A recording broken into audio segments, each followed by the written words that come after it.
Ya, jadi sebetulnya pelemahan rupiah yang terjadi belakangan ini tidak perlu dikhawatirkan secara berlebihan gitu ya bagi masyarakat. Tentu memang ada beberapa konsekuensi yang perlu diwaspadai. Dari yang pertama adalah mahalnya biaya barang-barang impor gitu. Apalagi kalau misalkan masyarakat yang senang belanja di luar negeri nih. Kayak misalnya beli tas, beli sepatu, atau mungkin beli gadget dari luar negeri, tentu akan semakin mahal ya dengan adanya depresiasi yang dalam.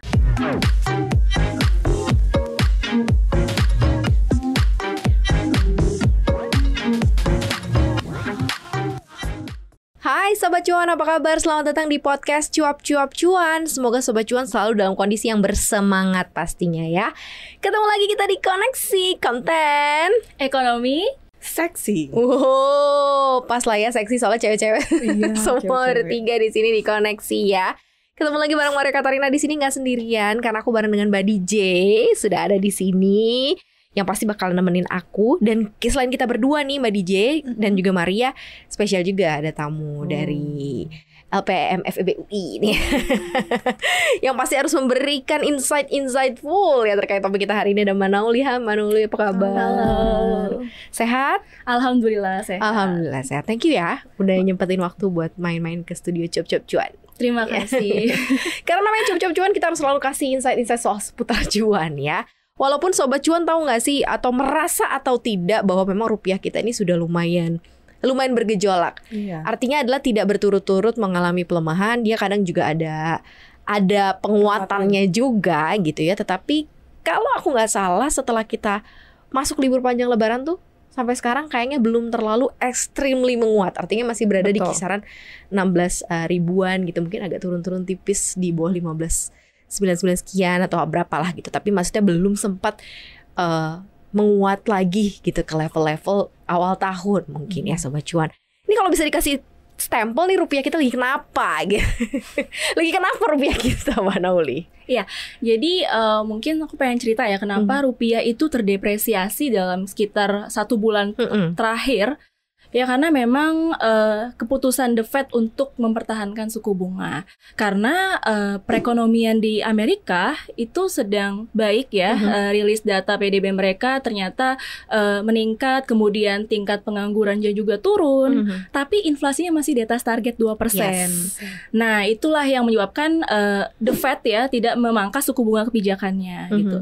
Nah, ini dari akhir Maret itu sudah di 15.800.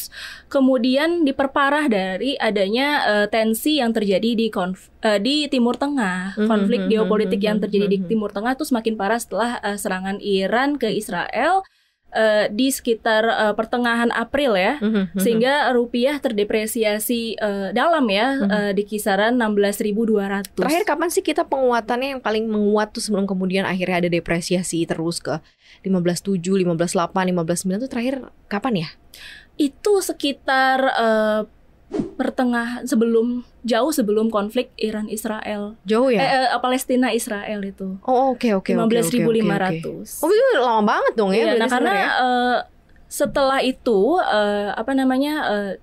The Fed itu kan menerapkan kebijakan monetary tightening ya untuk mengendalikan inflasi mereka yang naik di tahun 2022-2023 itu ya. Nah akibatnya ya karena suku bunga negara-negara maju terutama Amerika itu naik, nah terjadilah capital outflow gitu. Imbal hasil yang ditawarkan tuh lebih menjanjikan di sana sehingga investor melarikan modal ke negara-negara safe haven aset gitu. Kalau sekarang makanya yield kita lagi bagus-bagusnya ya, lagi lumayan tinggi-tingginya nih sekarang di posisi sekarang. Tapi kalau bisa dilihat rupiah sekarang nih Mbak DJ dari side-nya redaksi lah ya, melihatnya kita masih dalam kategori yang aman ataukah memang membutuhkan intervensi yang cepat gitu yang seperti dilakukan Bank Indonesia juga yang dia udah naikin suku bunga gitu kan, karena mereka harus jagain sini rupiah ini nih. Sebenarnya kalau dibilang aman atau enggak, setiap kali kan pemerintah atau Bank Indonesia ditanya aman atau enggak, mereka compare ke negara peer countries di sekitar kita gitu. Dan dilihat juga negara lain juga mengalami penurunan gitu. Tapi yang di sini yang harus diwaspadain adalah ketika penurunan itu tidak serta-merta, kalau bank sentral tuh atau monetaris lihatnya tuh penurunnya yang penting bertahap. Kalau turun atau naik pun itu bertahap. Tapi kalau yang udah sudden terus langsung terjadi gejolak itu memang perlu penanganan khusus. Kita kategorialnya berarti termasuk sudden juga dong ya? Kemarin itu dari lonjakan pelemahan yang terjadi. Iya. Di kita itu karena ada libur panjang yang tadi bilang Mbak Nauli, akhirnya pas kita baru sadar masuk pertama setelah libur panjang Lebaran, terus itu jadi membuat kondisinya seperti sudden. Ada pergerakan yang drastis gitu, rupiah melemah, jatuh gitu. Nah jatuhnya juga cukup dalam dan menembus level 16.000.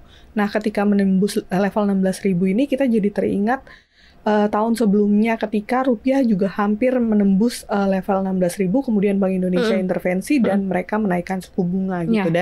Yang terjadi kemarin ini ketika BI memutuskan menaikkan suku bunga adalah demikian juga seperti terakhir Bank Indonesia menaikkan suku bunga sebanyak 2 kali kalau nggak salah di 2023 ya. On that day ketika hari itu dinaikkan suku bunga, waktu itu rupiahnya juga langsung automatically menguat begitu pada saat itu. Tapi memang menguat juga harus dilihat juga karena kondisinya adalah ini terjadi akibat sentimen dari global, bukan dari ekonomi Indonesianya. Jadi otomatis ini kita dalam posisi yang bergantung pada global dan global di sini adalah The Fed gitu.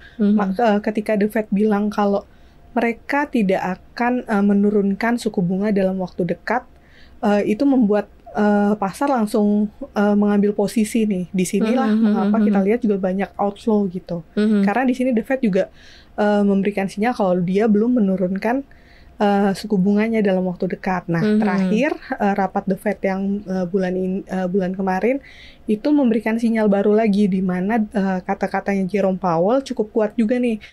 Beliau menyatakan bahwa sesungguhnya The Fed tidak akan menahan suku bunga, tetapi tidak akan menaikkan suku bunganya. Nah, ini otomatis pasar kemudian berbalik dan mengapa rupiah di awal minggu ini cenderung untuk menguat juga gitu ya di posisi. Tapi penguatannya juga sangat lengket sekali gitu. Masih di kisaran itu gitu dari 15.900 16.000 gitu. Berarti kita nggak bicara bahwa fundamental rupiah ini jelek ya, bahwa memang kita sangat depend on dengan kondisi global plus dengan dolarnya juga yang menguat juga gitu, yang powerful gitu nggak sih Mbak Nauli? Iya, sebenarnya banyak faktor ya yang mempengaruhi mengapa rupiah itu depresiasi atau apresiasi. Yang pertama tentu kondisi perekonomian global gitu dan kebijakan moneter yang diambil oleh negara-negara maju seperti di Eropa, ECB, Bank of England, Bank of Japan, dan yang terutama adalah Bank Sentral Amerika, The Fed gitu.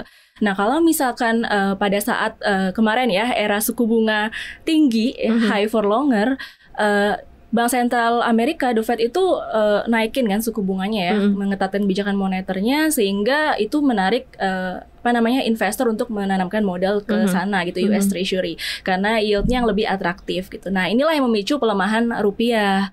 Dan juga yang kedua adalah kondisi politik dan geopolitik global. Nah, kalau misalkan ada terjadi konflik seperti yang terjadi di Rusia Ukraine, kemudian semakin panas ya konflik yang terjadi di Timur Tengah, itu tentu akan memicu ketidakpastian di pasar keuangan global.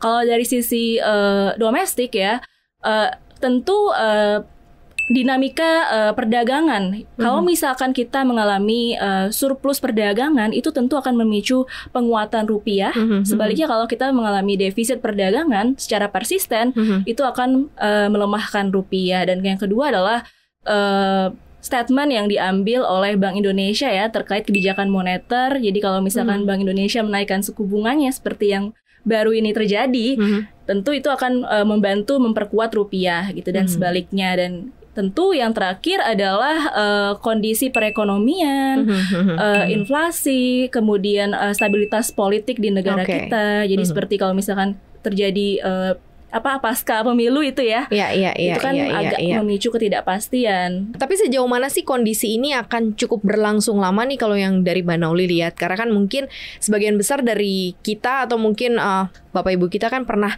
hidup di masa rupiah melemah sangat tajam gitu ya terhadap dolar Amerika Serikat sehingga terjadi gejolak ekonomi gitu ya, krisis ekonomi. Nah, sejauh mana kondisi sekarang ini bisa ke arah sana nggak sih, atau sebenarnya nggak perlu khawatir sebenarnya karena sudah banyak mekanisme, sudah banyak juga apa sih namanya bentuk intervensi yang bisa dilakukan gitu ya. We don't have to worry gitu untuk balik ke sana. Ya, jadi sebetulnya pelemahan rupiah yang terjadi belakangan ini tidak perlu dikhawatirkan secara berlebihan gitu ya bagi masyarakat. Tentu memang ada beberapa konsekuensi yang perlu diwaspadai. Dari yang pertama adalah mahalnya biaya barang-barang impor gitu. Apalagi kalau misalkan masyarakat yang senang belanja di luar negeri nih. Kayak misalnya beli tas, beli sepatu, atau mungkin beli gadget dari luar negeri, tentu akan semakin mahal ya dengan adanya depresiasi yang dalam.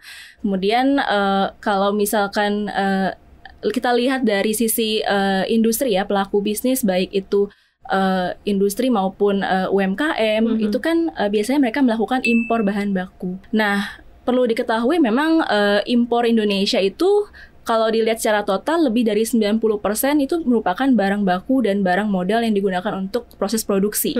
Nah, ketika terjadi depresiasi, maka ini otomatis akan meningkatkan biaya produksi kan. Dan ini akan ditranslasikan oleh kenaikan harga output akhir kepada konsumen dan terjadilah inflasi yang dinamakan imported inflation. Nah, jadi memang pemerintah ya, khususnya Bank Sentral itu perlu menjaga stabilitas nilai tukar untuk mencegah adanya lanjutan dari inflasi imported inflation ini. Gitu. Kita berharapnya seperti itu begitu ya di tengah kondisi. Tapi nggak sampai di tahun 1998. Nggak. Ini cuma nanya aja Sobat Cuan gitu kan kali aja khawatir ya di rumah ya. Nah, efek ya, dampak langsung kan biasalah Sobat Cuan nanyanya ya udah oke, sekarang rupiahnya udah segini nih, terus gimana dong gue? Tadi udah dibahas gitu ya sama Mbak Naoli bahwa mungkin yang suka belanja barang-barang dari luar negeri itu akan terkena gitu ya, terkena dampak nilai tukar atau kurs. Nah, yang kita bisa alami gitu ya kalau misal rupiah kan gini-gini terus nih gimana nih Mbak? Yang pertama, kalau tadi kan udah di highlight soal imported inflation. Nah, aku highlight yang bagian BI rate-nya, suku bunga BI-nya naik. Parah. Berarti kredit yang punya KPR. KPR-an. Iya. Nah, ini juga salah satu dampaknya sebenarnya. BI menaikkan suku bunga kan untuk mengendalikan atau menstabilkan nilai tukar rupiah. Nah, kita udah sama-sama lihat kemarin BI menaikkan 25 basis point menjadi 6,25%. Nah, di sini otomatis tadi dibilang yang punya cicilan, terutama masyarakat yang punya KPR atau masyarakat yang mau mengakses permodalan ke perbankan, ini juga akan sulit gitu.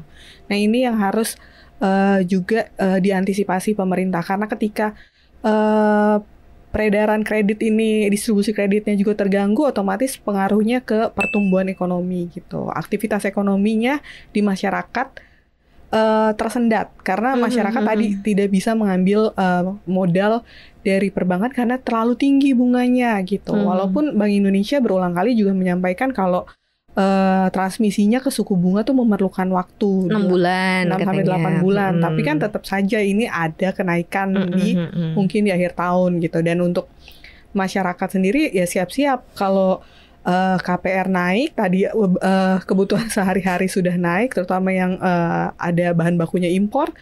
Terus ini KPR naik, berarti masyarakat tuh mungkin akan lebih menahan spendingnya. Mereka akan lebih memilih untuk saving gitu. Berarti akan ada sektor-sektor juga yang akhirnya nanti balik lagi terkorbankan kan. Iya. Kalau saving lebih banyak berarti kan orang nggak akan terlalu banyak spending. Iya. Sementara kan kita geliatnya kan maunya konsumsinya 5%. Iya. Apalagi lagi momentum pertumbuhannya kembali ke 5%. Gimana tuh? Berarti akan ada PR lanjutan, artinya adalah ketika semua dampak-dampaknya ngaruh ke perekonomian rumah tangga lah gitu pasti. Kalau saya lihat sih memang ya BI agak terkesan terburu-buru ya menaikkan suku bunga kebijakannya gitu. Tapi memang tujuan BI adalah untuk menjaga stabilitas nilai tukar rupiah, karena itu kan menjadi tugas BI ya, tugas dan tanggung jawab BI untuk menjaga stabilitas rupiah, tidak hanya inflasi tapi nilai tukar. Jadi dia seperti forward looking. Padahal sebetulnya BI bisa mengoptimalkan berbagai kebijakan moneter lainnya, seperti misalkan intervensi di pasar spot, kemudian forward melalui DNDF, dan juga membeli SBN di pasar sekunder, kemudian menggunakan cadangan devisa, karena kan cadangan devisa kita masih cukup aman ya. untuk membiayai impor dan utang luar negeri pemerintah, tapi memang perlu menggunakannya dengan bijak gitu ya.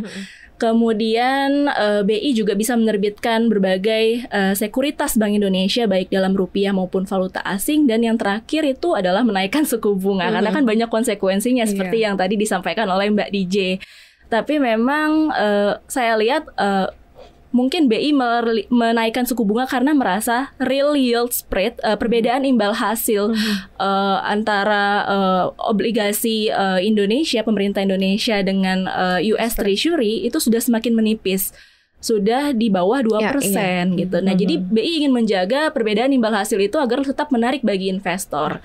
Sementara kebijakan pro-growth ya, untuk mendukung momentum pertumbuhan ekonomi itu tetap dilakukan oleh BI dengan memberikan kebijakan makroprudensial dan juga berbagai kebijakan sistem pembayaran. Gitu. Ini kayak dilema ya, kayak mau ngejagain pertumbuhan ekonomi, apa lo mau jagain nilai tukar lo gitu ya. Betul. Mana sih yang paling bagus gitu sebagai rapot sebuah negara gitu ya, pertumbuhan ekonominya dulu atau nilai tukar rupiahnya dulu nih, atau nilai tukarnya? Semuanya satu kesatuan jadinya, karena kan nilai tukar rupiah itu juga masuk ke dalam asumsi makro.